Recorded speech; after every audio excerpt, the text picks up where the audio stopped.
Perception is everything. I've done a few videos on this, but it comes up over and over and over and over again. We do not live in objective reality, and this little story is going to be another example of this in a good way, in a way that one of my mentees is seeing success even before he has achieved what he wants to achieve. Okay. So one of my good friends and somebody that I mentor, he is the reason why, one of the reasons why I dress the way I do. He's one of the reasons why I go out looking like this, or I will go out always looking nice. I might not always have the chains, I might not have the bracelets and things like that, but I will always go out looking nice. Even if it's in the middle of the night and I have to go to the grocery store and I've showered and I was ready to go to bed, but I needed to go and get, say, cough syrup or something like that, I will still dress the way I dress because of this guy. So he is a great example of how perception becomes reality. And I had met him at one of the gyms that I go to, and for whatever reason we just started talking. And he's tall, black dude, and I don't know how it came up, but I started just asking, we started talking and I started asking what he did. And he originally played basketball. He was on his way to become a pro basketball player. And something happened to where it was either an injury or it just didn't work out. And he found his love for fashion. And when he found this love, he had a lot of things going on. He had a girlfriend, he has things that kind of got in the way. On top of that, just the financial situation. You know, he didn't work at the most high-paying jobs, but he always loved fashion, made his own clothes, consulted for people. And in fact, I hired him. I think I was his first highest paid consulting client. So I was a client of his even before he was a mentee of mine. It was kind of happening sort of at the same time, though. And he had moved jobs to one of the other gyms that I went to, because we had things kind of dropped off, and I lost where he actually was. And I might have to hold on to the story a little bit because there is an accident up here. This is why I love autopilot. I don't have to worry about that. Hold on one second, ladies and gentlemen.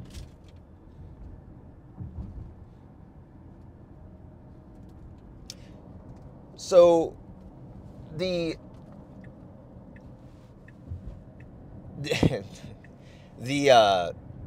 so we had kind of dropped off, and I then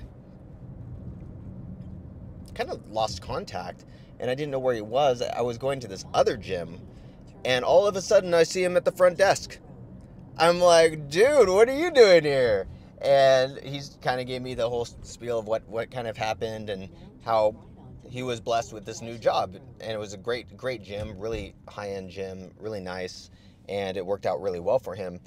And that is actually when I said, dude, I need help. I suck at fashion. I do not know what to look like and all this other stuff. So I hired him to be my consultant. And one of the things that he instilled in me was that fashion and clothes and cost of clothes, all of that is not totally relevant, because fashion will change, but you have to do what is you. And once you find that, you have to then always go out, no matter what, looking that way. Because people start to perceive you in a certain way. And he was absolutely right. And this story is actually not about me, because one thing that was super, super obvious as an example was that he recently was invited, after doing all of this work, presenting himself in a certain way, he was invited to Fashion Week in LA to show off his clothes. And it was a huge success for him. He got so many different photos, Instagram, reels, things that made him look absolutely amazing, things that made him stand out above everybody else in his circle. He only has a certain amount of, he only has a small amount of Instagram followers, but every post had 200, 300, 400 likes, tons and tons of views, and he looked like he was a multimillionaire. He looked like he was one of the kings of fashion. He looked like he should be driving a Lambo. And the amount of coverage that he got and the amount of acclaim he got so much. He got so much that you had to build this picture of who he was in your mind. Well, I texted him today and I said, dude, you are crushing it. And he said, thank you, man. And he said, well, I'd like to make more money though. And I knew based off of us working together really what that meant. And that while his perception is way up here as to how wealthy he is and so on, it's nowhere close to that.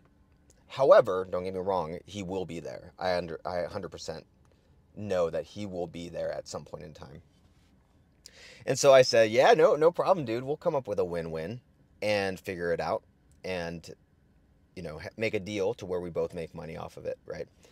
Well, I'm all in like a shadow. Anyway, gotta grab my protein shake. The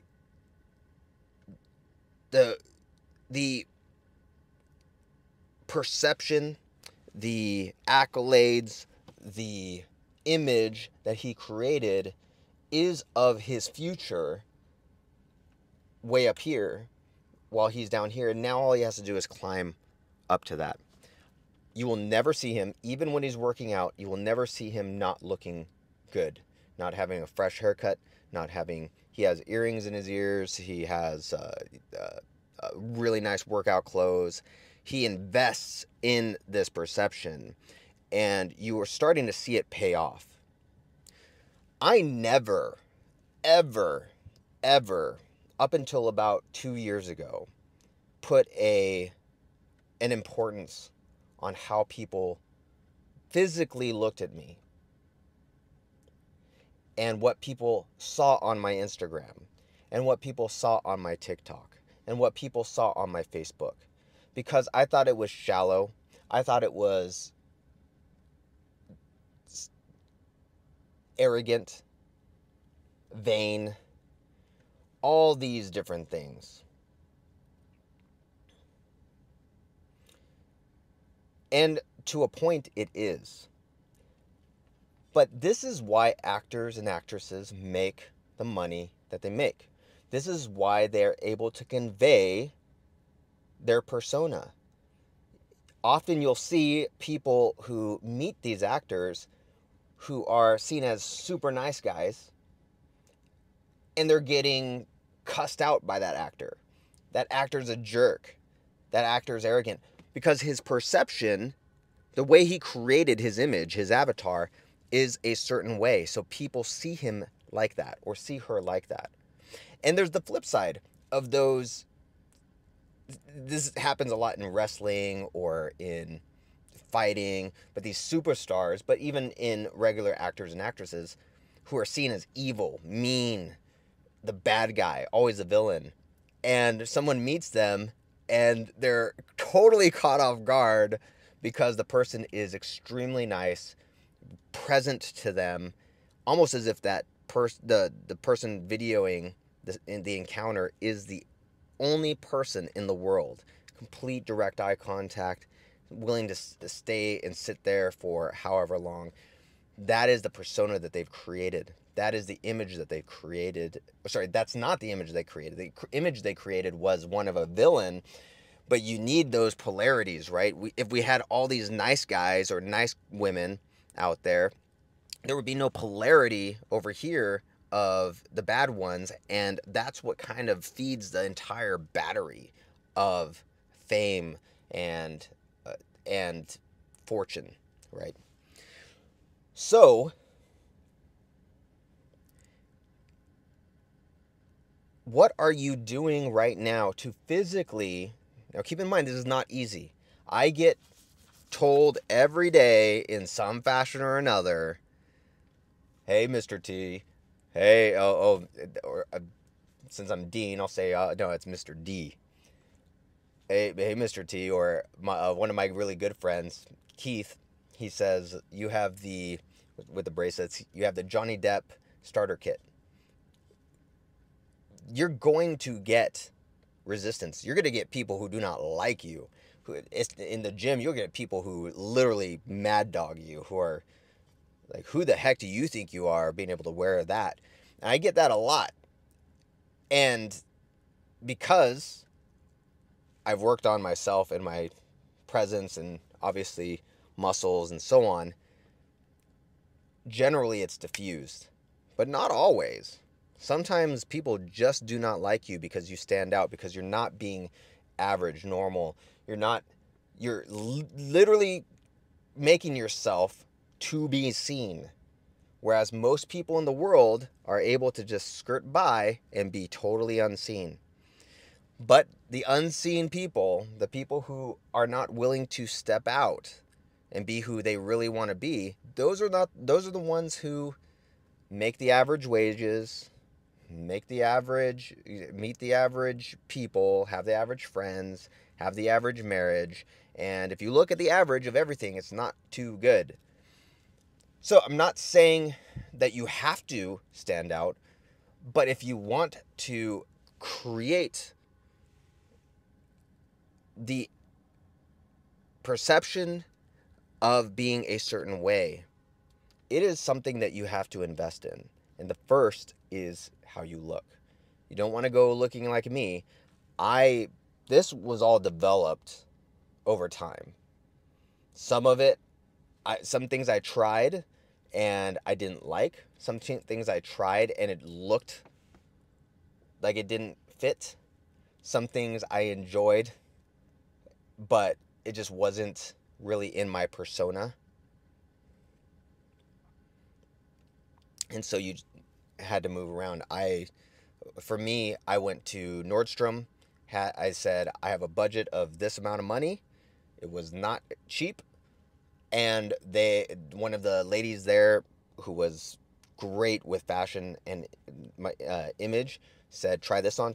Ooh, that looks good. To the point where because I had this limited mindset, I thought I could only wear larger size pants, larger size shirts. And she was like, no. You have a good body. You should wear small. You should wear this. You should wear 33 size pants. You should wear, and I'm thinking, what? Really? And then I tried them on and looked at myself and I thought, wow, that's not what I expected. Wow, how pleasantly surprised. And so that was an investment. That initial few $1,000s in clothing was an investment in finding out what works for me and what doesn't, because it's not always going to work for you. Silver doesn't work for me when it comes to jewelry. It just doesn't. Light shirts generally do not work for me. And can I try them and make them work? Maybe. But they generally do not. And that's okay. Because you need to find who you are meant to look like and what you are meant to look like. And now, when people go out, I've had many, many, many people come up to me saying, hey, I saw you at this place. Hey, I saw you at the gym. Hey, I saw you. Hey, I saw you. It happens all the time because I stand out as fully myself, but not like everybody else, not average. And not totally peacocking or whatever it is. Not totally looking like a complete jackass fool, but just wearing just enough to be different. And it happens all the time. And that's what you want people to do, because that's what leads to business opportunities. That's what really leads to friendships, relationships, all these different things. So how are you being perceived, and how much are you investing in how you physically look, so then you can then grow in your social skills, your social dynamics, and then grow in wealth, and then grow in all these different things. So just like my buddy, he has everything going for him except for the money part. Everything. Which the money part, there's a lot of people who have a lot of money who don't have nearly that. They ask him for help. They ask him to help them reach what he's reached, because it's actually much harder to do that. So invest in yourself. Start trying to look the way that you want to look, and then start trying to be the way you want to be, and be fully yourself, and you're going to be able to bless so many other people.